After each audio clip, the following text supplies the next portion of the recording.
The August heat pressed down on Atlanta like a physical weight, the kind of suffocating warmth that made the air shimmer above the cracked asphalt and turned every breath into something you had to work for. Lieutenant Sarah Collins wiped the back of her hand across her forehead as she stepped out of the unmarked cruiser, her eyes already scanning the row of abandoned warehouses that lined Fulton Industrial Boulevard. The sun hung low in the western sky, casting long shadows between the rusted corrugated buildings, painting everything in shades of amber and burnt orange. There was no breeze. There never was in this part of the city during summer, where the concrete and metal absorbed heat all day and radiated it back like an oven. Max landed beside her with practiced grace, his paws hitting the gravel with barely a sound. His ears were already up, rotating like satellite dishes, catching frequencies Sarah could never hope to perceive. 7 years of partnership had taught her to read him like a book, and right now, every line of his body said the same thing. Something was here. The tip had come in 3 hours ago through the anonymous line, a distorted voice claiming that Warehouse 17 on the old Morrison Industrial lot was being used for storage. Storage of what? The caller had not specified before hanging up. Could be drugs, could be weapons, could be nothing but rats and broken dreams. But Sarah had learned long ago that the tips that came with the least information were often the ones that mattered most. People who knew too much were usually too scared to say anything at all. She checked her Bodycam, the small device mounted on her tactical vest just below her right shoulder. The green light blinked steadily, confirming it was recording. Standard procedure. Everything by the book. She'd worn a camera for 6 years now, ever since the department had mandated them for all field officers, and she'd come to think of it as just another piece of equipment, as natural as her sidearm or her radio. The footage it captured had saved her career more than once, provided irrefutable evidence in dozens of cases, and served as a silent witness to both her best moments and her worst days. Collins, dispatch. What is your 20? She keyed her radio. Dispatch Collins. I am on site at Morrison Industrial, Warehouse 17, initiating search with K-9 unit. Request backup on standby. Copy that, Collins. Backup is 10 minutes out. Proceed with caution. 10 minutes, an eternity in police work. But she had Max. And Max was worth more than a dozen officers in a situation like this. She moved toward the warehouse, her boots crunching on the gravel. The building loomed ahead, a massive rectangle of corrugated steel that had once housed a textile manufacturing operation before the company moved overseas 2 decades ago. The windows were high and narrow, most of them shattered or boarded over, and the main door hung slightly ajar, revealing nothing but darkness beyond. Graffiti covered the lower portions of the walls, layers upon layers of tags and murals, some artistic, most just territorial markings from gangs that had long since moved on or been locked up. Max walked beside her, not ahead, not behind, but precisely at her hip. His training was impeccable, but more than that, his instincts were supernatural. She had seen him detect substances through sealed containers, track suspects across miles of urban terrain, and sense danger before it manifested in any way a human could perceive. He was more than a partner. He was an extension of her own senses, a biological early warning system wrapped in fur and muscle. They reached the door. Sarah paused, listening. The industrial district was never truly silent, even in its abandonment. Somewhere in the distance, a truck rumbled along the highway. A bird called out from the roof of a nearby building. The metal walls of the warehouse creaked as they contracted in the cooling evening air. But beneath all of that, there was something else. A hum, electrical, faint but present. That was wrong. These buildings had been off the grid for years. The power company had cut service to the entire lot back in 2019. She glanced down at Max. His nose was working overtime, nostrils flaring as he processed the chemical signatures carried on the stagnant air. His body had gone rigid, that particular stillness that preceded a full alert. "What do you smell, boy?" Max did not answer, of course, But his behavior told her everything. He took 2 steps toward the door, then stopped, looking back at her with an intensity that made her heart rate climb. This was not a passive indication. This was active. Whatever was in there, Max wanted her to know about it now. Sarah drew her weapon, a Glock 17 that had been her constant companion for over a decade. She thumbed off the safety and positioned herself beside the doorframe, using the rusted metal as cover while she pushed the door open with her foot. The hinges screamed in protest, the sound echoing through the cavernous space beyond. Sarah waited, counting to 5, then swept around the corner with her weapon raised, Max moving in perfect synchronization beside her. The interior of the warehouse was not what she had expected. Instead of the derelict emptiness typical of abandoned industrial buildings, she found herself looking at a space that had been carefully, deliberately modified. The concrete floor had been swept clean. Temporary lighting rigs had been installed along the ceiling beams, currently dark but clearly functional. And at the far end of the building, perhaps 100 meters away, stood a structure that had no business being there. A prefabricated modular unit, the kind used on construction sites as temporary offices, but larger and more sophisticated. It was connected to a generator that sat silent beside it, explaining the electrical hum she had heard earlier. Sarah keyed her radio, keeping her voice low. "Dispatch, Collins. I have a modified structure inside Warehouse 17. Evidence of recent activity. Generator on site, requesting immediate backup. Copy, Collins. Backup is now 7 minutes out. Do you require additional units?" Negative, maintaining position. But Max had other ideas. He was pulling now, his body straining toward the modular unit with an urgency she had rarely seen. His alert behavior had escalated from passive interest to active indication, which meant he was detecting something significant. Drugs, explosives, human scent. She could not know which until she got closer. Sarah made a decision. 7 minutes was too long to wait if there were people in danger inside that structure. She advanced, weapon up, with Max on a short lead beside her. The warehouse floor was littered with debris, despite the obvious attempts at cleaning. Old machine parts, fallen ceiling tiles, shards of glass that crunched under her boots, no matter how carefully she stepped. The temporary lights overhead remained dark, but the dying sunlight filtering through the high windows provided enough illumination to navigate by. As she drew closer to the modular unit, she could see that it was more elaborate than she had first thought. What had appeared to be a single structure was actually 3 units connected together, forming a kind of compound within the warehouse. The windows were blacked out, covered from the inside with what looked like heavy fabric or plastic sheeting. Max stopped. His entire body went rigid. His nose pointed directly at the nearest door of the modular unit. Then he sat, the trained indication that he had found what he was looking for. His eyes never left the door, his focus absolute. Sarah felt the hair rise on the back of her neck. Max did not give false alerts. In 7 years, he had never once indicated on a target that turned out to be clean. Whatever was behind that door, it was real, it was significant, and it was the reason someone had gone to considerable trouble to build a hidden compound inside an abandoned warehouse in the middle of nowhere. She was reaching for her radio to update dispatch when the first thing went wrong. Her Bodycam beeped.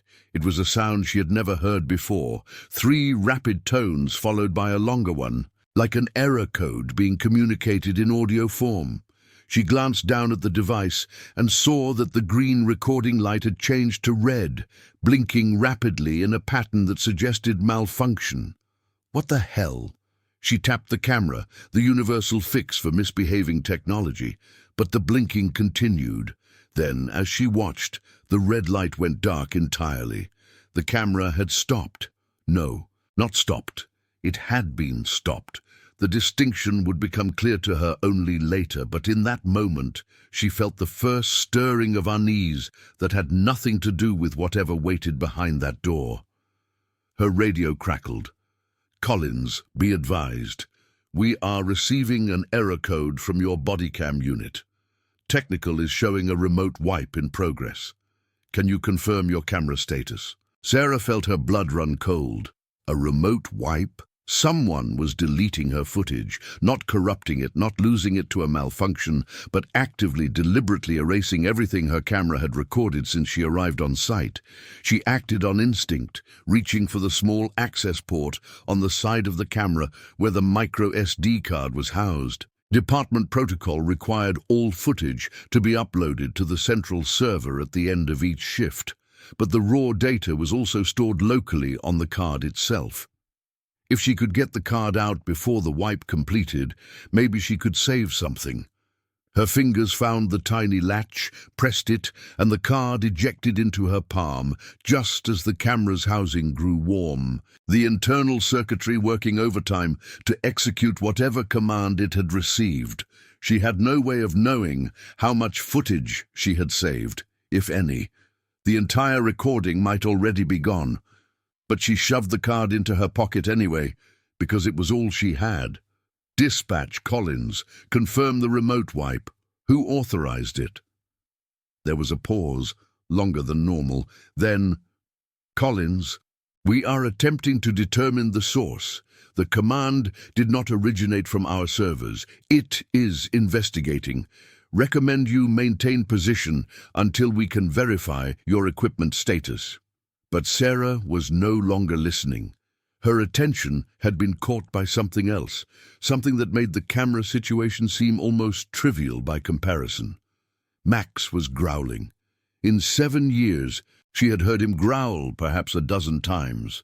He was trained to indicate silently, to track without alerting the target, to work in perfect stealth. The growl was reserved for threats, genuine and immediate threats, and it sent a spike of adrenaline through her system that sharpened every sense. She spun toward the direction he was facing and saw the door of the modular unit swing open. A man stood in the doorway, silhouetted against the low light from within. He was tall, well-dressed, clearly not the type of person you expected to find in an abandoned warehouse. His suit was dark, expensive, the kind of clothing that cost more than Sarah made in a month.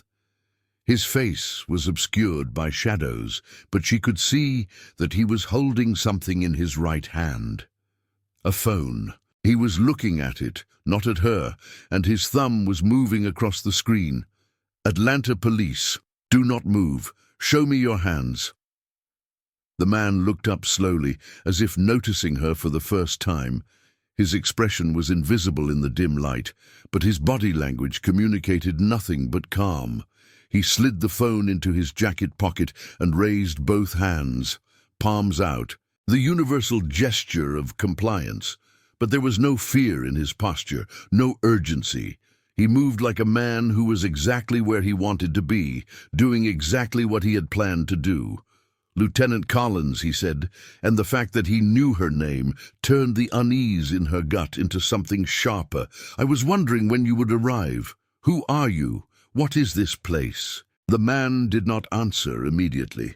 Instead, he glanced over his shoulder at something inside the modular unit, then back at her. His face was still in shadow, but she caught a glimpse of something that might have been a smile. "You are too late, Lieutenant. Whatever you think you saw, whatever your dog alerted to, it is already gone. And so is your evidence." He gestured at her chest. "At the dead Bodycam mounted there.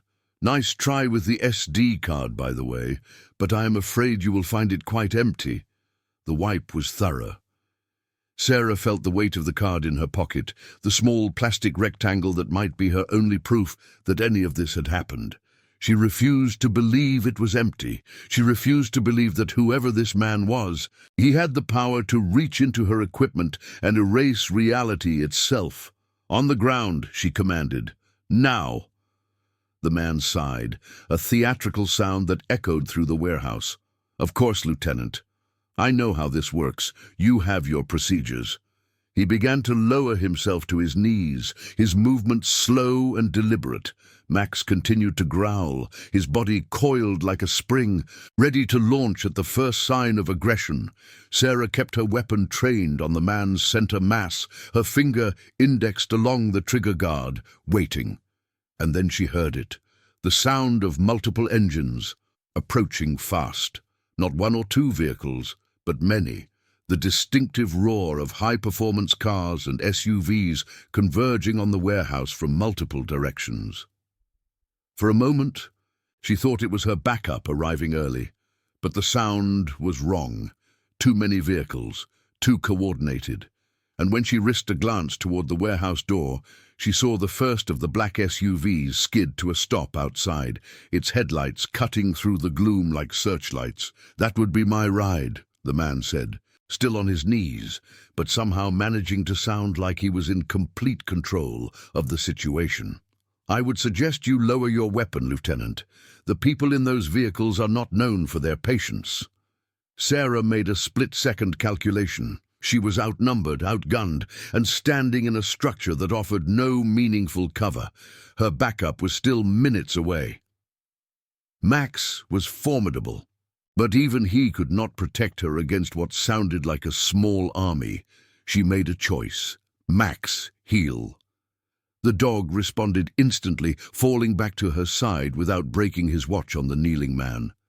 Sarah began to retreat toward the rear of the warehouse, toward the darkness and the potential exits she had not yet explored. She kept her weapon up, kept her eyes on the man, and prayed that there was another way out of this building. The man called after her, his voice carrying easily through the empty space. "You cannot run from this, Lieutenant. You do not even know what this is." She did not answer. She was too busy running. The rear of the warehouse was a maze of abandoned equipment and fallen debris, but Sarah navigated it with the instincts of someone who had spent years clearing buildings just like this one. Max ran beside her, silent now, his attention split between the path ahead and the sounds of pursuit behind them. The black SUVs had disgorged their passengers, and she could hear boots on concrete, multiple sets spreading out to cover the building. She found a door, rusted but functional, and threw her shoulder against it. The lock broke with a screech of protesting metal, and she tumbled out into the evening air, Max right behind her. They were on the north side of the warehouse, facing a stretch of cracked parking lot that led to a chain-link fence, and beyond that, a drainage ditch choked with weeds. Sarah ran. She did not look back. She did not slow down. She focused on the fence, on the gap. She could see where the chain link had been pulled away from its post, wide enough for a person to squeeze through. Max could clear it easily, and she was right behind him, her lungs burning, her legs pumping, her mind already working through the implications of what she had just witnessed. Someone had set up a compound inside that warehouse. Someone had known she was coming. Someone had the ability to remotely wipe her Bodycam footage, to erase evidence before she could even review it. And someone had sent a small army to extract one man and make sure she never found out why. She made it through the fence, tearing her uniform on the jagged wire, and half ran, half slid down the embankment into the drainage ditch. The weeds closed over her head, providing concealment if not protection. She crouched there, Max pressed against her side, and waited. The sounds of pursuit faded. The SUVs did not follow her into the ditch. After 10 minutes, that felt like hours. She heard the vehicles start up again, heard them pull away, heard the industrial district return to its normal state of decaying silence. Only then did she allow herself to breathe. Only then did she reach into her pocket and pull out the SD card. It was small, barely larger than her thumbnail, and it held either the key to understanding what had just happened or nothing at all. She had no way to check it here, in the weeds beside a drainage ditch, while the sun finished setting and the mosquitoes began their evening assault. She needed to get back to her vehicle, get back to the precinct, and find a way to access whatever data might have survived the wipe. Sarah climbed out of the ditch, Max at her heels, and began the long walk back to where she had parked the cruiser. The car was still there, untouched, baking in the last rays of sunlight. She opened the door for Max, who jumped into the back seat with the ease of long practice and then slid behind the wheel. Her hands were shaking. She had not noticed until she tried to put the key in the ignition. She sat there for a moment, forcing herself to calm down. She was a professional. She had been in dangerous situations before, but this was different. This was not a suspect running from a traffic stop or a dealer defending his territory. This was organized. This was planned. This was someone with resources and reach that extended far beyond anything she had encountered in her career. She keyed her radio. "Dispatch, Collins. I am clear of the scene. Backup is no longer required. Returning to base." "Copy, Collins." For the record, backup arrived on scene 4 minutes ago. They report the warehouse is empty. Sarah felt something cold settle in her stomach. Empty. Of course it was empty. Whatever had been in that modular unit, whoever that man had been, they were long gone. And with her footage wiped and her SD card possibly blank, she had nothing to show for any of it. Nothing except Max's alert. Nothing except her own memory. Nothing except a name she should not have recognized but did, a logo she had glimpsed on the side of the modular unit before everything went sideways. Sentinel Analytics. The name meant nothing to most people, but Sarah was not most people. She had seen it before, in briefings she was not supposed to remember, and documents she was not supposed to have read. Sentinel Analytics was a technology company that specialized in surveillance systems, data management, and law enforcement software. They had contracts with police departments across the country, including Atlanta PD. They were the company that had designed the Bodycam system she wore every day, and suddenly the remote wipe made a terrible kind of sense. Sarah pulled out of the parking lot and pointed the cruiser toward downtown Atlanta, her mind racing through possibilities. If Sentinel Analytics was involved in whatever was happening at that warehouse, then the corruption went deeper than she had imagined. You did not get contracts with law enforcement agencies without passing extensive background checks and security clearances. You did not get access to police bodycam footage without multiple layers of authorization and oversight, unless the oversight itself was compromised. She drove in silence. Max occasionally shifting in the back seat, his presence a comfort even in the midst of her spiraling thoughts. The sun finished its descent, and the city lights began to flicker on, transforming Atlanta into a glittering panorama of steel and glass. She passed the downtown skyline, the silhouettes of skyscrapers standing like sentinels against the darkening sky, and felt a strange sensation that she was seeing them for the first time. Someone in this city had the power to reach into police equipment and erase evidence. Someone had the resources to maintain a hidden compound in an abandoned industrial district. Someone knew she was coming before she even arrived, and she had to find out who. The precinct was a hive of activity when she arrived. The evening shift in full swing. She parked in the underground garage, let Max out, and made her way to her desk through the controlled chaos of a busy police station. Other officers nodded at her as she passed, some offering greetings, others too absorbed in their own work to notice her. She kept her expression neutral, her pace unhurried, even though every instinct was screaming at her to find a computer and check the SD card. She reached her desk, a cluttered workspace in the open-plan office that housed the K-9 unit, and sat down. Max settled at her feet, his eyes watchful. Sarah pulled out the SD card and turned it over in her fingers, studying it as if she could divine its contents through sheer force of will. First things first, she needed to know what, if anything, she had managed to save. She glanced around the office. Most of her colleagues were busy with their own cases, their own paperwork, their own end-of-shift routines. No one was paying attention to her. Good. She opened her desk drawer and pulled out a small card reader, a personal device she had purchased years ago for backing up important footage. Department protocol required all Bodycam footage to be uploaded to the central server, but Sarah had always kept her own copies, a habit born from hard experience with data corruption and bureaucratic delays. She had never imagined she would need it to circumvent what appeared to be a deliberate erasure, but she was grateful for her own paranoia now. She inserted the card into the reader and connected it to her computer. The screen flickered. A file directory appeared, and Sarah felt her heart skip a beat. The card was not empty. Most of the footage was gone, just as the man had claimed. The video files that should have documented her approach to the warehouse, her entry, Max's alert, the confrontation with the mysterious man, all of it had been wiped. The directory showed nothing but corrupted file fragments, unreadable data that would never be recovered. But there was one file that had survived. It was small, barely a megabyte, and it was not a video. It was a single image file, a JPEG with a timestamp that placed it exactly 7 seconds after Max had given his alert.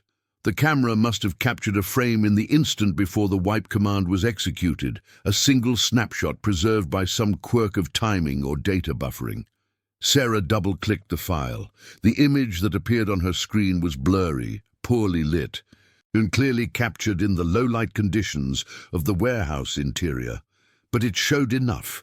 It showed the door of the modular unit, the one that had opened to reveal the mysterious man.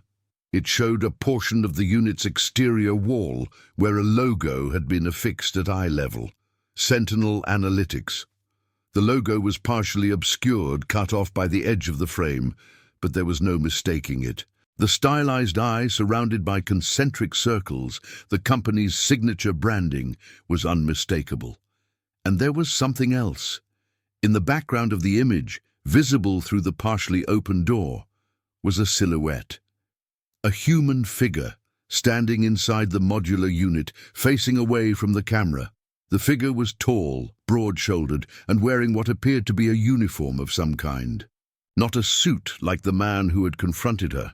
Something different, something familiar. Sarah enhanced the image, pushing the software to its limits, trying to pull detail from the blur.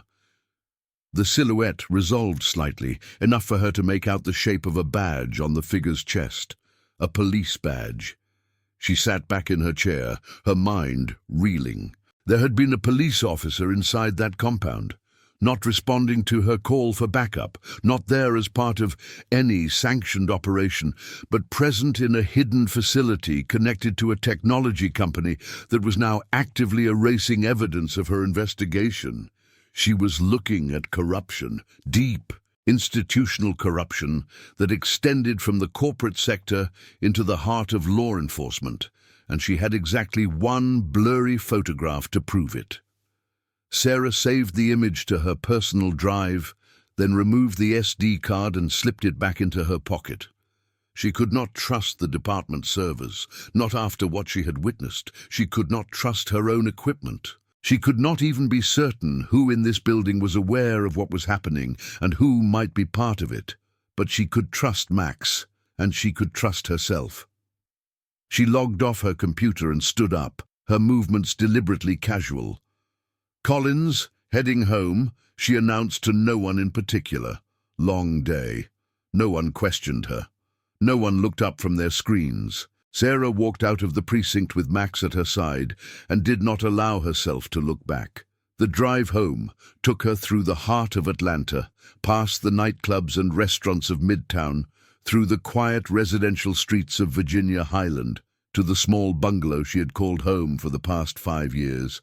It was a modest house, nothing special, but it was hers. And right now, she needed the comfort of familiar walls and the security of a door she could lock behind her.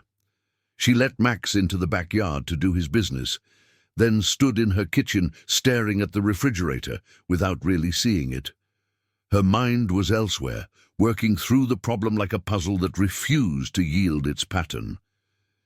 Sentinel Analytics had a compound in an abandoned warehouse. A police officer was inside that compound, When she arrived, someone wiped her bodycam footage remotely. A well-dressed man who knew her name was extracted by a convoy of black SUVs.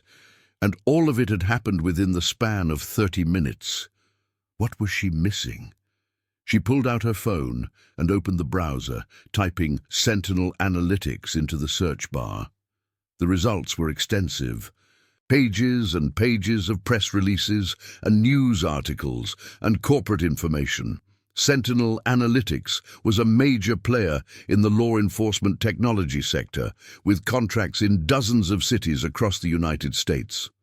They provided bodycam systems, facial recognition software, data analytics platforms, and a suite of other tools designed to modernize policing. Their CEO was a man named Marcus Webb, a former tech executive who had pivoted to government contracting after making his fortune in Silicon Valley. Sarah scrolled through image after image of Marcus Webb, a silver-haired man in his 60s with the polished smile of someone who spent a lot of time in front of cameras. He was frequently photographed with politicians, police chiefs, and other civic leaders, always projecting an aura of competence and trustworthiness. He looked nothing like the man who had confronted her in the warehouse, but appearances meant nothing. Whoever that man was, he clearly had authority within the organization. He had known about the bodycam wipe. He had expected her arrival. He had been confident enough to face her alone, unarmed, and let her run rather than trying to stop her, because he knew she had nothing, because he believed the wipe was complete, because he thought she would have no evidence to pursue. But he was wrong. Sarah pulled up the image again, the single frame she had managed to save. She studied the silhouette in the background, trying to identify any distinguishing features. The badge on the chest was the most significant detail, but the resolution was too low to make out specifics. It could be any badge from any department, or it could be an Atlanta PD badge. She needed more information, but she could not get it through official channels. Any inquiry she made through the department database would be logged, tracked, and potentially flagged by whoever had the access to wipe her bodycam. She needed to go around the system to find answers through sources that could not be monitored or controlled. She needed Danny Reeves.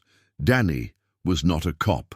He was not even a particularly law-abiding citizen. He was a freelance journalist who specialized in investigative reporting, the kind of stories that powerful people did not want told. He had been a thorn in the side of corrupt politicians, corporate executives, and law enforcement officials for over 15 years, and he had the sources to prove it. Sarah had worked with him before, unofficially, on cases that required a different kind of digging.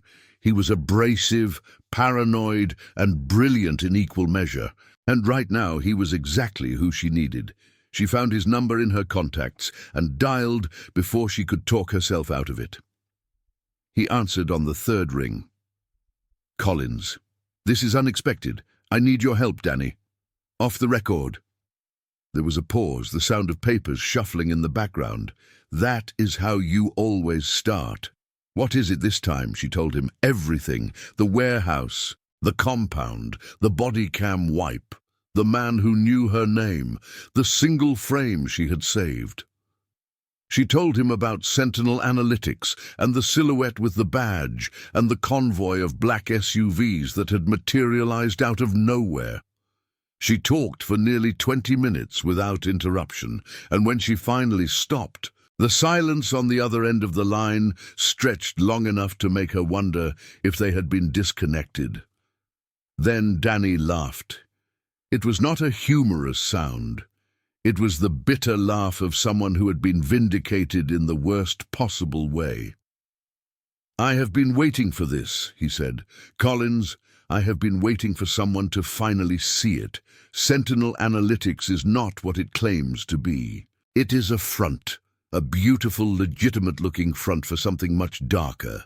I've been trying to get proof for 2 years.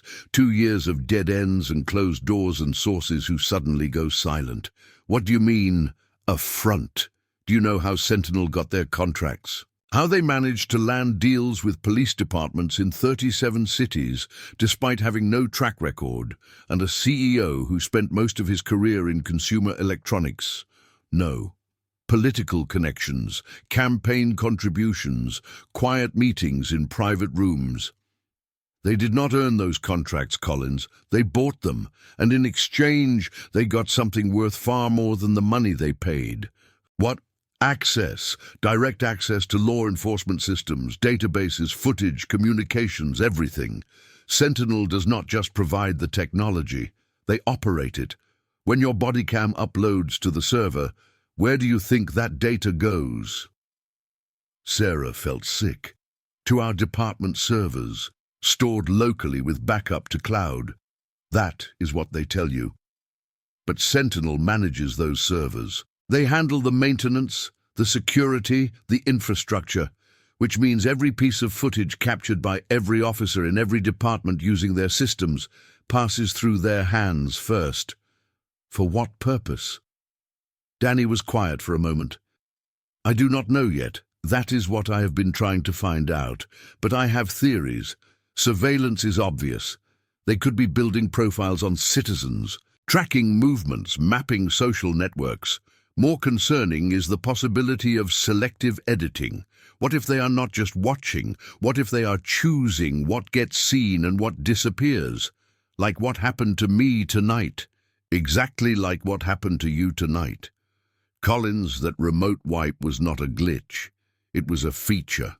Someone at Sentinel did not want that footage to exist, so they made sure it did not. The question is why? What is so important about that warehouse that they would risk exposing their capabilities to protect it? Sarah looked at Max, who had come back inside and was now lying at her feet, his eyes closed, but his ears twitching at every sound. The answer had been there all along, hiding in plain sight. Max alerted on something. Whatever was in that compound, it was real, it was significant, and it was worth protecting. What kind of alert? His drug and explosive indication. He does not give false positives. Then they were storing something illegal, which means there might be a paper trail. Shipments, deliveries, personnel movements. If we can find that trail, we can prove what they were doing. I have one frame, Danny. One blurry photograph showing a logo and a silhouette. That is not enough for a warrant, let alone a prosecution. It is enough for a story. And sometimes a story is more powerful than a warrant. Let me see what I can find. I have contacts who might know something about Sentinel's operations. Give me 48 hours. Sarah hesitated. If she pursued this, she was stepping into territory that could end her career. She would be investigating a company with powerful political connections, potentially accusing fellow officers of corruption, and doing it all outside the sanctioned boundaries of her authority. One wrong move, and she would be the one under investigation. But she thought about Max's alert, about the certainty in his posture and the way he had indicated on that door. She thought about the man who had known her name, about the confidence in his voice when he told her the evidence was gone. She thought about the badge on the silhouette's chest, a symbol of public trust turned into a tool of concealment. 48 hours, she agreed. But Danny, be careful. These people already know I was there. If they find out I am still digging, they will find out, Collins. That is the nature of these things. The question is whether we find what we need before they find a way to stop us. He hung up without saying goodbye. That was Danny's style. Sarah set down her phone and looked at Max, who had opened one eye to watch her. What do you think, boy? Are we really going to do this? Max's tail thumped once against the floor. It was all the answer she needed. The next 2 days were an exercise in patience and paranoia. Sarah went to work as usual, filed her reports, conducted her patrols, and pretended that nothing was wrong. She smiled at her colleagues, made small talk in the break room, and watched everyone with new suspicion. The officer who sat 3 desks away, who had always seemed friendly, now felt like a potential threat. The captain who signed her reports, who had mentored her early in her career, might be the silhouette in her photograph. She trusted no one except Max, and even then, she found herself jumping at shadows. On the morning of the third day, Danny called. "I found something. Can you meet me?" "Where?" "The old Varsity restaurant.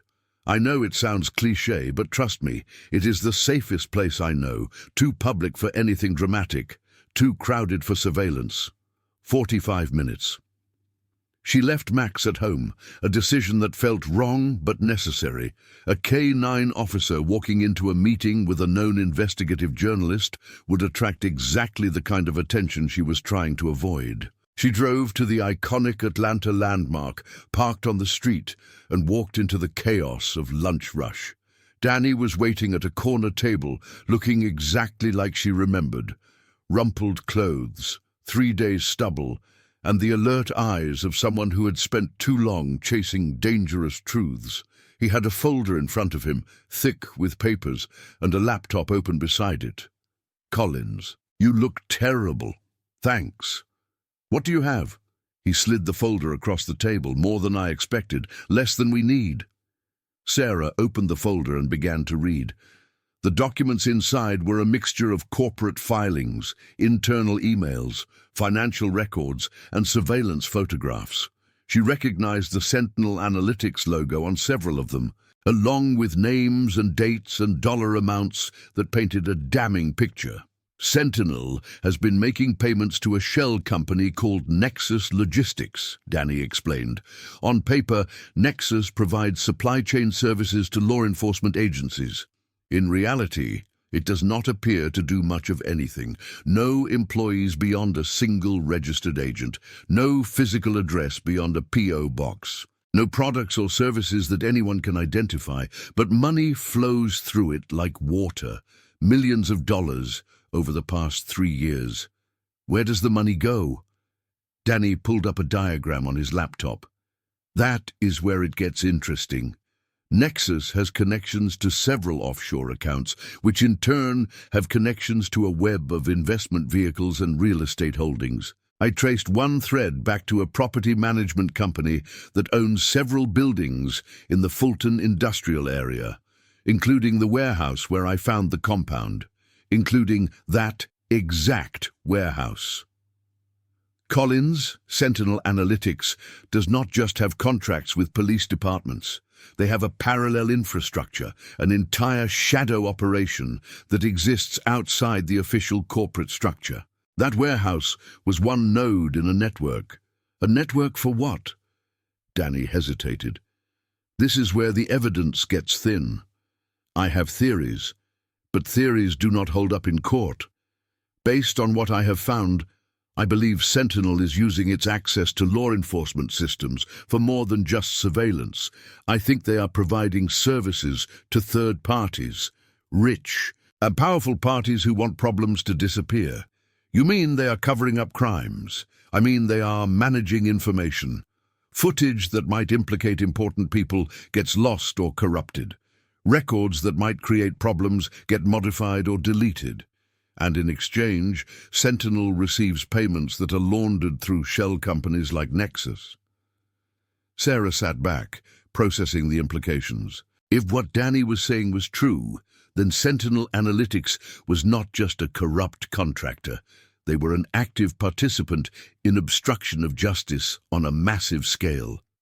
They had inserted themselves into the machinery of law enforcement and were using that position to protect criminals who could afford their services, and at least one police officer was part of it.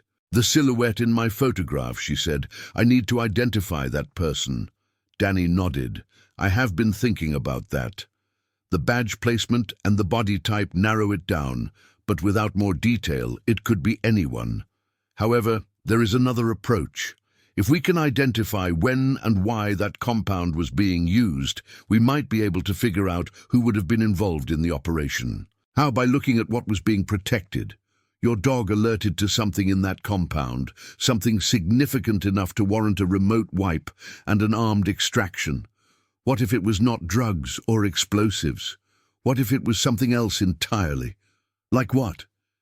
Danny turned his laptop to face her, "Like evidence from an ongoing investigation. Look at this. The screen showed a news article from 3 months earlier describing the disappearance of a prominent Atlanta businessman named Richard Caldwell. Caldwell was the CEO of a pharmaceutical distribution company that had recently come under investigation for price-fixing and illegal kickbacks. He had been scheduled to testify before a federal grand jury when he vanished without a trace. His car had been found abandoned at a rest stop on Interstate 85, but Caldwell himself had never been located. "The investigation is still open," Danny said, "but I have a source who tells me that the FBI suspects foul play. And more than that, they suspect that someone in local law enforcement is involved in his disappearance. You think Sentinel is helping cover up what happened to Caldwell?" "I think it is possible. The timing fits. Sentinel started making larger payments to Nexus Logistics right around the time Caldwell disappeared. The warehouse where you found the compound is owned by a company connected to Nexus, and your Bodycam was wiped when you got too close to whatever they were hiding there." Sarah looked at the photograph of Richard Caldwell, a balding man with wire-rimmed glasses and a nervous smile. If he was still alive, he might be the key to unraveling the entire conspiracy. If he was dead, his body might be evidence that could bring down Sentinel and everyone connected to them. Either way, she needed to find the truth. "What about the police connection? The badge in my photograph?" Danny shook his head. "I do not have anything solid yet, but I am working on it. In the meantime, you need to be careful. If they know you are investigating, they will try to stop you. They already tried. They wiped my footage and let me run because they thought I had nothing. By now, they have probably realized their mistake, which means they will be watching. Collins, you cannot go back to that warehouse. You cannot make inquiries through official channels. You need to work this from the outside, gather evidence without alerting them that you are still in the game. I know. But there is one thing I can do that they cannot stop." "What?" "Trust Max." Danny raised an eyebrow. "Your dog. He alerted on that compound for a reason. Whatever was there, his nose knows what it was. If the same scent shows up somewhere else, he will find it. You want to use your K-9 partner to track evidence from a case you are not officially working, based on a covert investigation into police corruption that could end your career if anyone finds out." Sarah smiled for the first time in 3 days. "That is exactly what I want to do." Danny shook his head, but there was admiration in his eyes. "Collins, you are either the bravest cop I have ever met or the craziest, maybe both. You keep digging from your end. I will see what Max and I can find." She left the restaurant with the folder tucked under her arm and a plan forming in her mind. It was risky, potentially illegal, and almost certainly career-ending if she was caught.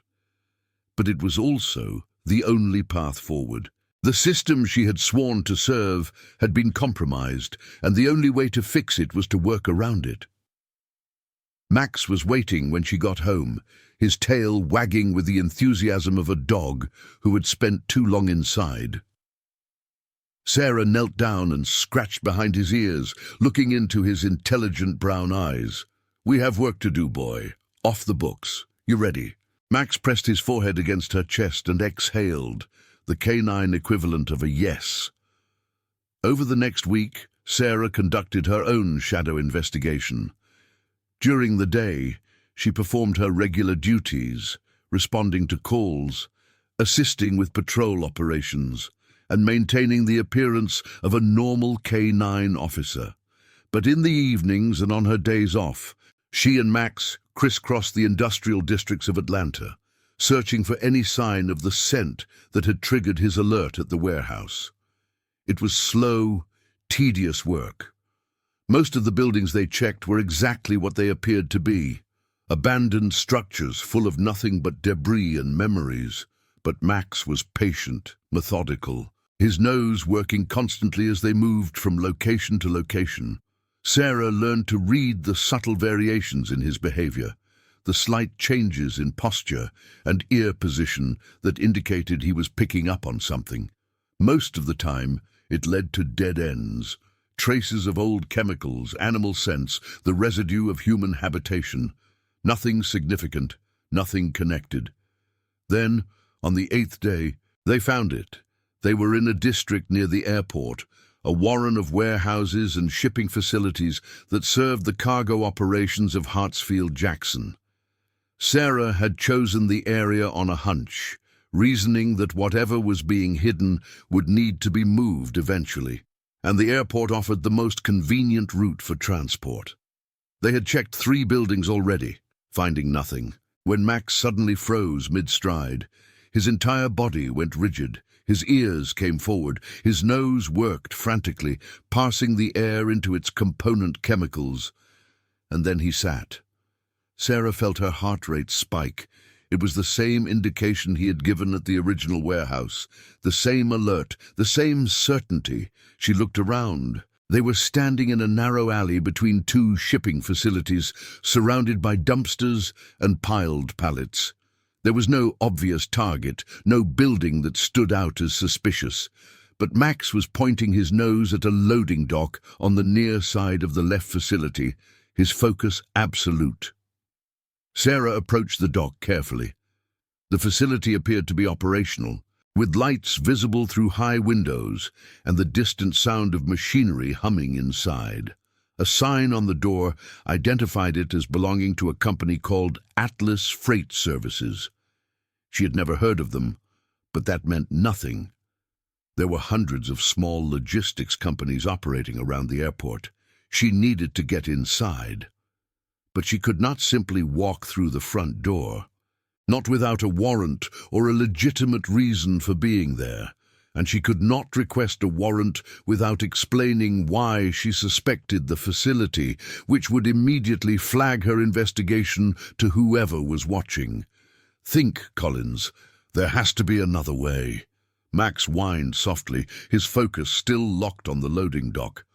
Whatever he was smelling, it was strong enough to maintain his attention even from this distance, strong enough that she could trust his indication absolutely.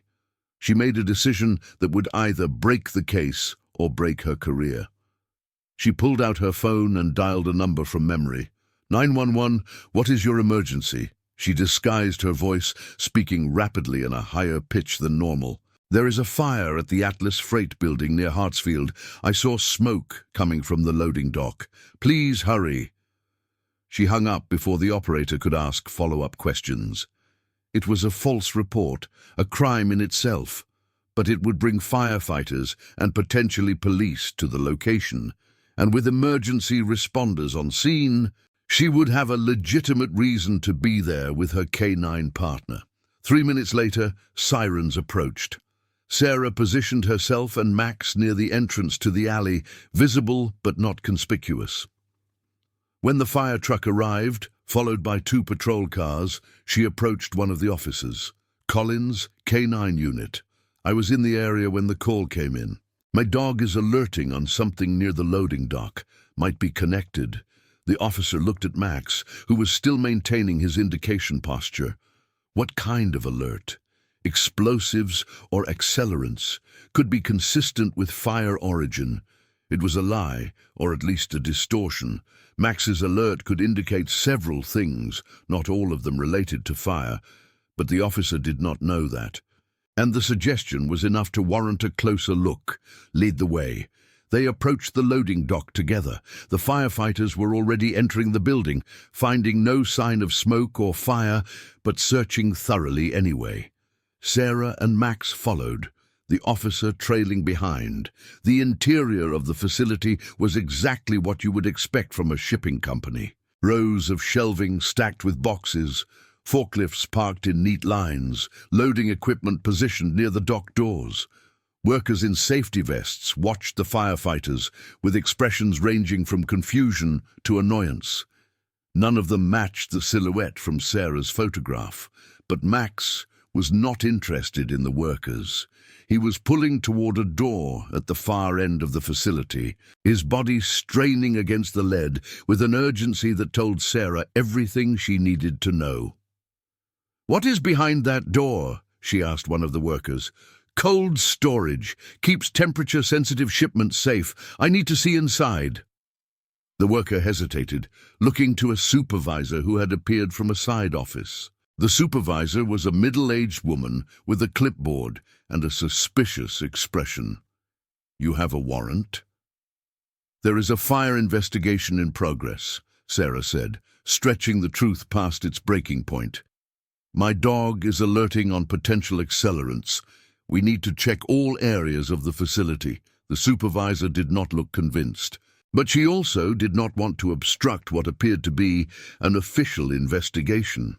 After a tense moment, she nodded and pulled out a set of keys. The cold storage door opened with a hiss of escaping air. Beyond it was a large refrigerated room filled with pallets of boxes, each one marked with shipping labels and tracking codes. The temperature was near freezing, and Sarah could see her breath as she entered. Max went straight for a specific pallet near the back wall. He circled it twice, then sat, giving his most emphatic indication yet. Sarah examined the boxes. They were labeled as medical supplies, specifically vaccine shipments destined for international distribution, but something about the markings seemed off. The tracking codes did not match any format she recognized, and the shipping company listed as the origin was one she had never heard of. She pulled out her phone and photographed everything, working quickly before the supervisor decided to object.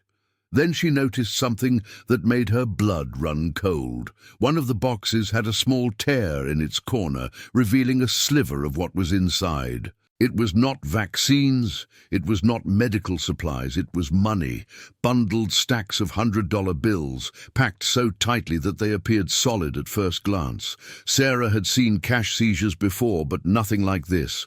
There had to be millions of dollars in this single box alone, and there were dozens of boxes on this pallet. She stepped back, her mind racing. This was not just evidence of corruption. This was evidence of an operation so large, so organized, that it required its own logistics infrastructure. Sentinel Analytics was not just covering up crimes for wealthy clients. They were moving money on a massive scale, using shipping companies and cold storage facilities to hide their transactions in plain sight. And Max had found them. "Officer Collins!" She turned. The patrol officer was standing at the door to the cold storage room, looking at her with a mixture of curiosity and suspicion. "Everything all right in there?" Sarah made a split-second calculation. She could reveal what she had found, bring in investigators, and expose the operation. But if there were corrupt officers in the department, any official report would be flagged immediately. Sentinel would be warned. The evidence would disappear, just like her bodycam footage. She needed a different approach. "All clear," she said, keeping her voice steady. "False alarm from my partner. Probably picked up on some chemicals from the packaging." The officer nodded, accepting the explanation. "These dogs get triggered by all kinds of things, right? All the time." She led Max out of the cold storage room, past the confused workers and annoyed firefighters, back into the warm evening air.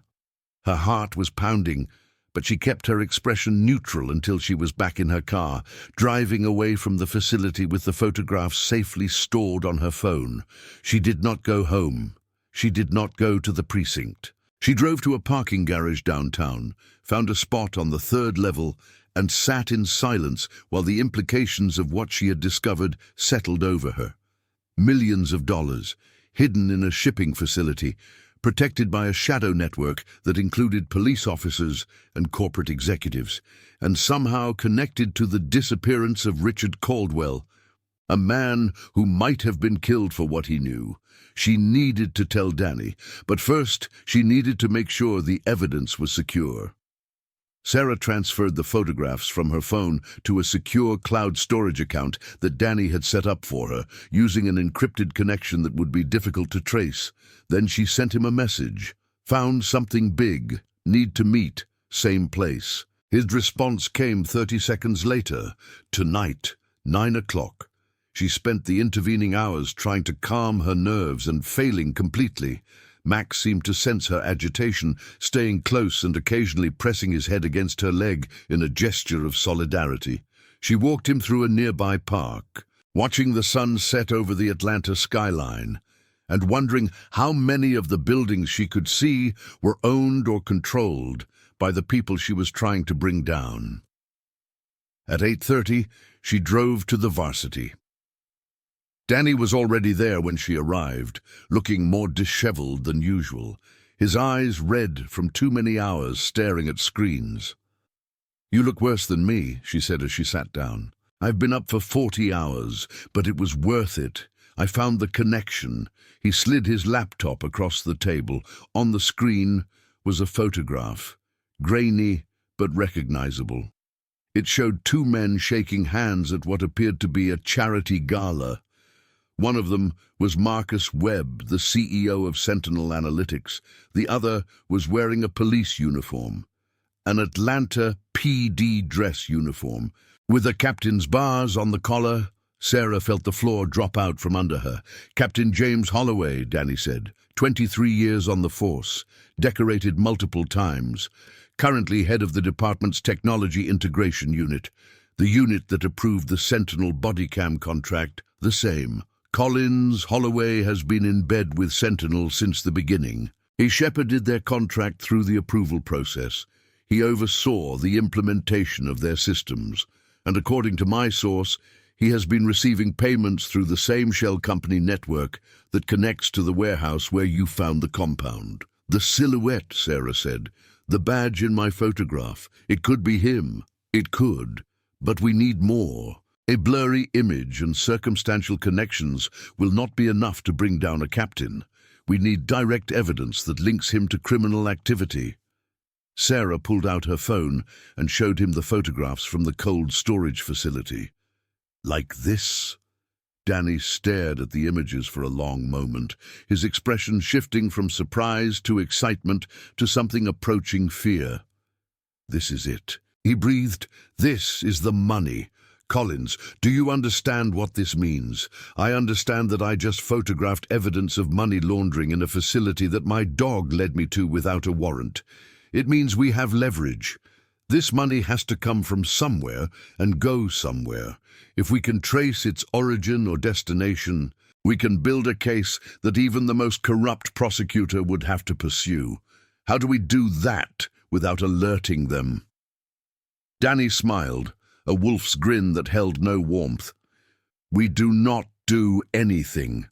I have a contact at the FBI who has been trying to build a case against Sentinel for years.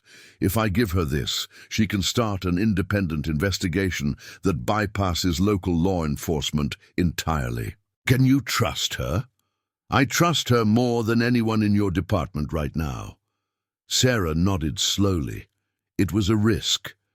Handing evidence to a federal agent meant losing control of the investigation, potentially losing credit for the discovery, and definitely putting herself in danger of prosecution for the methods she had used to obtain it. But it was also the best chance she had of bringing the conspiracy down. "Do it." Danny closed his laptop. "Go home, stay quiet, keep doing your job like nothing is happening. And Collins, watch your back. If Holloway figures out you are onto him, there is no telling what he might do." She did not need the warning. She had known from the moment she saved that single frame that she was painting a target on herself. But some things were more important than safety. Some things were worth the risk. She drove home with Max beside her, watching the rearview mirror for any sign of pursuit. The streets were quiet, the late-night traffic sparse. She pulled into her driveway, let Max out, and was reaching for her keys when she realized something was wrong. Her front door was open. Not much, just a crack. But enough for her to know that someone had been inside, someone who wanted her to know they could reach her whenever they chose. Sarah drew her weapon and pushed the door open with her foot, clearing the entryway just as she had been trained.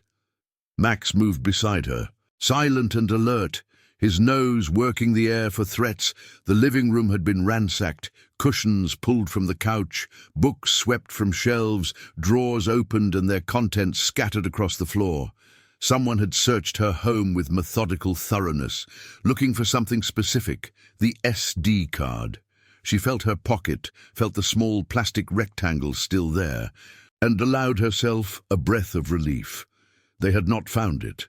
They did not know she still had physical evidence of what she had seen, but they knew she was a threat, and they wanted her to know they could get to her any time. Sarah spent the next hour securing her home, checking every room, confirming that the intruders were gone. She did not call the police, knowing that any report would be flagged and her address potentially shared with the very people who had violated her space. Instead, she locked her doors, armed her security system, and sat in the darkness with Max at her feet, waiting for dawn. She did not sleep. The next morning she went to work as usual, maintaining the facade of normalcy even as her nerves screamed at her to run. Captain Holloway was in the precinct when she arrived, his familiar face now transformed by her knowledge into something sinister. He nodded at her as she passed, the same casual greeting he gave every morning, and she nodded back, wondering if he knew. Wondering if he was watching her right now, calculating his next move. The day passed in a blur of routine duties and suppressed fear. Sarah responded to calls, worked with Max on training exercises, and avoided any action that might draw attention. But she was counting the hours until she heard from Danny, until she knew whether the FBI contact would pursue the case. The call came at 6 in the evening, just as she was finishing her shift. Collins. "We have a problem." Danny's voice was tense, urgent, lacking its usual sardonic edge. "What happened? My contact is dead. Car accident this morning. Single vehicle, lost control on a wet road. It is being ruled accidental, but Collins, she does not drive. She takes the subway everywhere. She did not even own a car." Sarah felt the blood drain from her face. "They killed her, which means they know I was talking to her. Which means they probably know about you too. What do we do? I am leaving the city. I have a place in the mountains, off the grid, where I can continue working without being watched. You should do the same. I cannot run. If I disappear, they win. If you stay, you might die. Then I will die fighting." There was silence on the line. Then Danny sighed, a sound of frustration and admiration combined. "Collins, you are the most stubborn person I've ever met. Fine, stay, but promise me you will be careful, I promise. And Collins, trust Max. That dog has saved your life before. He will do it again." He hung up. Sarah stood in the precinct parking lot, staring at her phone, feeling more alone than she had ever felt in her life. Danny was right. She was in danger. Running was the smart choice. But she was not smart. She was a cop. And cops did not run from criminals, no matter how powerful they were. She drove home, checked her security systems, and spent another sleepless night listening for sounds that did not come. Max stayed close, his presence a comfort even in the darkness. 3 days passed, then 4. Sarah began to wonder if the threat had passed, if Sentinel and Holloway had decided she was not worth the effort, if she had been granted a reprieve she did not deserve. On the 5th day, she received a letter. It was waiting in her mailbox, a plain white envelope with her name handwritten on the front. There was no return address, no postage stamp, nothing to indicate where it had come from. Inside was a single sheet of paper with 3 words, "Back off now." Sarah stared at the message for a long moment, then crumpled it in her fist. They wanted her to be afraid. They wanted her to retreat. They wanted her to accept that some truths were too dangerous to pursue. They were about to learn they had chosen the wrong cop to threaten. She called Danny's emergency number, the one he had given her for situations exactly like this. "I need you to publish," she said when he answered. "Everything we have. Do it now. Collins, we do not have enough for a full story. The money photographs, the connections, the analysis, it is all circumstantial. Without solid proof linking Sentinel to specific crimes, it will be dismissed as conspiracy theory. Then make it a question. Ask why a technology company with police contracts is making payments to shell companies. Ask why an FBI agent investigating them died in a suspicious accident. Ask why a decorated captain is receiving money from sources connected to that company. Let the public ask the questions we cannot answer. Danny was quiet for a moment. That is a one-way door, Collins. Once I publish, there is no taking it back. They will come after both of us with everything they have. They are already coming after us. The only question is whether we go down fighting or go down silent. I choose to fight. Another pause. Then, give me 24 hours. I will have a draft ready. Make it 12. She hung up and looked at Max, who was watching her with his intelligent brown eyes. He could not understand human speech, but he understood tone, intention, emotion, and right now he understood that his partner was preparing for battle. "Good boy," she said, scratching behind his ears. "We are going to finish this." The next 12 hours were the longest of her life. Sarah stayed home monitoring the news, waiting for Danny's story to drop. She watched the clock tick toward the deadline, each minute an eternity. Then, at 11:30 in the morning, her phone buzzed with a notification. Breaking. Atlanta police technology scandal. Questions emerge about Sentinel Analytics contracts and shadow payments. Sarah opened the article and began to read. Danny had done exactly what she asked, framing everything as questions rather than accusations. But the implications were clear to anyone paying attention. He had included enough detail to be credible, enough ambiguity to avoid libel, and enough hooks to draw readers into the story. Within an hour, the article had been shared thousands of times. Within 2 hours, local news stations were picking up the story. Within 3 hours, the Atlanta Police Department issued a statement denying any impropriety and announcing an internal review. And within 4 hours, Captain James Holloway disappeared. Sarah learned about it from a colleague, a casual comment in the break room about how the captain had not shown up for his shift and was not answering his phone. She kept her expression neutral, but inside her mind was racing. Holloway running was both good news and bad. Good because it suggested the story was having an impact. Bad because a desperate man with connections and resources was the most dangerous kind. She went home early, claiming a headache, and spent the rest of the day watching the news coverage expand. By evening, the story had gone national, picked up by major networks that smelled blood in the water. Politicians were calling for investigations. Civil rights groups were demanding accountability, and Sentinel Analytics had issued a tersely worded statement denying any wrongdoing while announcing that CEO Marcus Webb would be taking an immediate leave of absence. It was working. The story was spreading too fast to contain. Even if they tried to silence her now, the truth was already out there, taking on a life of its own.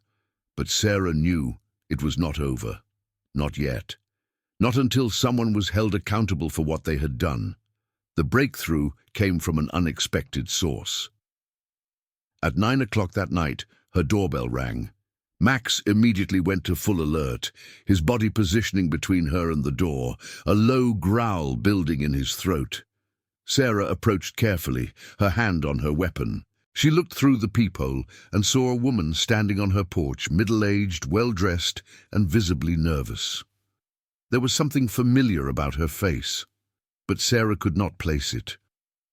"Who are you?" "My name is Elena Caldwell. I think you are looking for my husband." The name hit Sarah like a physical blow. Caldwell. Richard Caldwell, the missing pharmaceutical executive. The man whose disappearance might be connected to everything she had been investigating. She opened the door. Elena Caldwell was a small woman with tired eyes and perfectly manicured nails that she kept twisting together in a gesture of barely suppressed anxiety. She had come alone, she explained, because she did not know who else to trust. She had seen the news story about Sentinel Analytics and recognized the patterns, the same patterns she had noticed in her husband's business dealings before he vanished. Richard knew, she said, sitting on Sarah's couch while Max watched her with wary attention. He knew that something was wrong with the company's contracts, that there were payments being made to people who should not have been receiving them. He started keeping records, hidden files that he thought no one knew about. What kind of records? Everything. Names, dates, dollar amounts. He was building a case, planning to take it to the authorities, but someone found out. A week before he was supposed to testify, he told me we needed to leave the city. That same night, he disappeared. Sarah leaned forward. "Mrs. Caldwell, do you know where those records are now?" Elena nodded slowly. Richard was paranoid. He did not trust computers, not after what he learned about Sentinel's capabilities. He kept paper copies, hidden in a storage unit outside the city. He gave me the key and told me to only use it if something happened to him. She reached into her purse and pulled out a small brass key. "I have been too afraid to go there," she said, her voice breaking, "too afraid of what I might find. But after seeing the news today, I knew I had to do something." Richard would have wanted someone to finish what he started. Sarah took the key, feeling its weight in her palm. This could be everything. If Richard Caldwell had documented the connections between Sentinel, the shell companies, and the corrupt officials, his records could provide the proof needed to bring the entire conspiracy down. Where is the storage unit? Kennesaw. It is a small facility off the main highway. Unit 47. Mrs. Caldwell, I need you to understand something. If I go to that storage unit, I might find evidence that implicates people in your husband's disappearance. Are you prepared for that? Elena met her eyes, and for the first time, Sarah saw steel beneath the fear. My husband was a good man. He deserves justice. Whatever you find, I want to know the truth. Sarah nodded. Stay here. Lock the door, and do not let anyone in until I get back. She grabbed her keys and headed for the door, Max at her heels. The drive to Kennesaw took 45 minutes on the quiet, late-night highways, and she spent every minute of it scanning her mirrors for any sign of pursuit. The story was out. Holloway was missing, and Sentinel was in crisis mode. If they knew about the storage unit, they would do everything in their power to get there first. The facility was exactly what Elena had described. A small, unremarkable cluster of metal buildings surrounded by a chain-link fence. Sarah parked outside the gate and used the access code Elena had provided to enter. Unit 47 was in the back row, a standard 10 by 10 space with a rolling metal door secured by a padlock. The key fit perfectly. Sarah raised the door and stepped inside, using her flashlight to illuminate the contents. The unit was half filled with boxes, each one labeled in careful handwriting with dates and subject headings. Financial records, 2019-2020, Sentinel contracts, Nexus logistics, police payments. She had found Richard Caldwell's files. Sarah began photographing everything, working quickly and methodically. Each box contained documents that told another piece of the story. Wire transfers, contract amendments, internal memos, even recorded conversations that Caldwell had transcribed by hand. The level of detail was staggering, the work of a man who had known he was in danger and wanted to leave a record that could not be destroyed. Near the back of the unit, she found something that made her breath catch. It was a file labeled Disappearance Protocol. Inside were documents describing a procedure for eliminating threats to Sentinel's operations. The language was clinical, bureaucratic, the kind of corporate euphemisms that could mean anything or nothing depending on context. But there was one document that left no room for interpretation. It was a photograph of Captain James Holloway standing over a grave, a fresh grave recently dug in what appeared to be a remote wooded area. And there was writing on the back of the photograph, in handwriting that Sarah now recognized as Richard Caldwell's. They killed the auditor who asked too many questions. They buried him where no one would look. I photographed this before I knew what I was seeing. Now I know I am next. Sarah felt her hands shaking as she stared at the image. This was proof, not circumstantial connections, not financial transfers that could be explained away, but photographic evidence of a crime committed by a police captain in service of a corporate conspiracy. Richard Caldwell had known he was going to die. He had documented his own murder before it happened, and now Sarah had the proof to make sure his death meant something. She finished photographing the contents of the unit, transferred everything to her encrypted cloud storage, and then faced a decision. She could take the physical files with her, but that would risk losing them if she was intercepted. She could leave them here, but that would risk someone else finding and destroying them. She could contact Danny and have him send someone to collect them, but she did not know if his network was still secure. In the end, she made a different choice. She called the FBI. Not the local field office, where Sentinel's influence might reach, but the Washington headquarters directly. She asked for the Public Corruption Unit and identified herself as a police officer with evidence of a major conspiracy involving law enforcement and corporate interests. She was transferred 3 times before finally reaching someone who would listen. She talked for 2 hours. She described everything: the warehouse, the Bodycam wipe, the money in the cold storage facility, Richard Caldwell's files, the photograph of Captain Holloway. She gave them the cloud storage address where she had uploaded the evidence and the location of the physical files in the storage unit. She told them everything she knew and everything she suspected, holding nothing back. When she was finished, the agent on the other end of the line was silent for a long moment. "Lieutenant Collins," he said finally, "you have just handed us the biggest public corruption case this office has seen in a decade.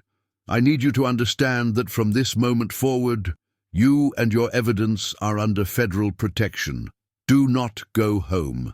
Do not contact anyone from your department. Go to the nearest federal building and wait for our agents to arrive. I understand." She hung up and looked at Max, who had been lying patiently at her feet throughout the entire call. "We did it, boy. We actually did it." Max's tail thumped against the floor, his way of saying that he had always known they would.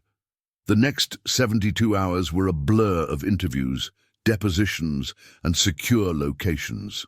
Sarah was taken to a federal facility where she repeated her story to a dozen different agents, providing every detail she could remember and answering every question they asked.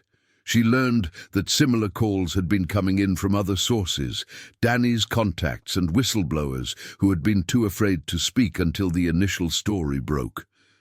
The dam had burst, and the truth was flooding out. On the 4th day, she was told that arrest warrants had been issued. Captain James Holloway was apprehended at a private airstrip in South Georgia, attempting to board a charter flight to Mexico. He was carrying 3 false passports and over $200,000 in cash. Marcus Webb, the CEO of Sentinel Analytics, was arrested at his office in Washington, D.C., surrounded by lawyers who could not save him from the mountain of evidence now in federal hands. 7 other individuals were taken into custody over the following weeks, including 2 more police officers, 3 corporate executives, and 2 political operatives who had facilitated the corruption. And in a wooded area outside Atlanta, based on coordinates found in Richard Caldwell's files, federal agents discovered 2 unmarked graves. One contained the body of an auditor who had asked too many questions 3 years earlier. The other contained the remains of Richard Caldwell himself, finally found after months of mystery. Elena Caldwell was told that her husband had been murdered by the people he was trying to expose. She cried when she heard the news, but there was closure in her tears, the terrible relief of knowing the truth after so long in the dark. The trials took over a year to complete. Sarah testified multiple times, recounting the events of that first day at the warehouse, the Bodycam wipe, the single frame she had saved, and everything that followed. Her testimony was crucial in securing convictions against Holloway and Webb, both of whom received sentences that would keep them in prison for the rest of their lives. But for Sarah, the most meaningful moment came not in a courtroom, but on a quiet afternoon 6 months after the arrests. She was sitting on her back porch, watching Max chase squirrels in the yard, when her phone buzzed with a message from Danny. "The department is naming a new technology oversight committee. They want someone with integrity to lead it. I suggested you." Sarah smiled and typed her response. "Tell them I'm busy. I have a dog to walk." She put down the phone and called Max over. He came immediately, his tail wagging, his eyes bright with the simple joy of being alive and being with her. 7 years of partnership had taken them through danger she could never have imagined when she first accepted a Belgian Malinois puppy from the K-9 training program. But through all of it, Max had been her constant, her compass, her most trusted ally. "You found it," she said, scratching behind his ears the way he liked. "All of it. None of this would have happened without you." Max pressed his head against her hand and exhaled contentedly. In the end, it had come down to a single frame and a dog's unwavering instinct. The technology that was supposed to protect the truth had been turned against it, wielded by people who believed they could control information and thereby control reality. But they had not counted on the bond between a cop and her K-9 partner, a connection that no algorithm could corrupt and no remote command could erase. Sarah had saved one frame before it was gone, and from that fragment, justice had grown. She stood up and stretched, feeling the afternoon sun warm on her face. The city of Atlanta spread out beyond her fence, its towers and streets humming with the life of millions of people who would never know how close they had come to being watched, controlled, and silenced by those who were supposed to protect them. But Sarah knew, and knowing was enough. "Come on, boy," she said. "Let us go for a run." Max bounded toward the gate, his body eager for movement after too many days of waiting and watching. Sarah followed, her stride matching his, their rhythm synchronized by years of working together. They ran through the neighborhood, past houses and cars and people going about their ordinary lives, two partners moving as one toward a horizon that held no more secrets. The case was closed, the corruption was exposed, the system had been tested, and, despite its flaws, had ultimately delivered justice. But Sarah knew that it was not over. It would never be over, not really. There would always be another threat, another conspiracy, another enemy of the truth. And when that enemy emerged, she and Max would be there, ready to do what they had always done. Find the evidence, follow the trail, never give up. It was what they were trained for. It was what they lived for. And as long as they were together, it was what they would continue to do, one alert at a time. The sun began its descent toward the western hills, painting the sky in shades of gold and amber. Sarah and Max ran on, their shadows stretching long behind them, moving toward whatever came next.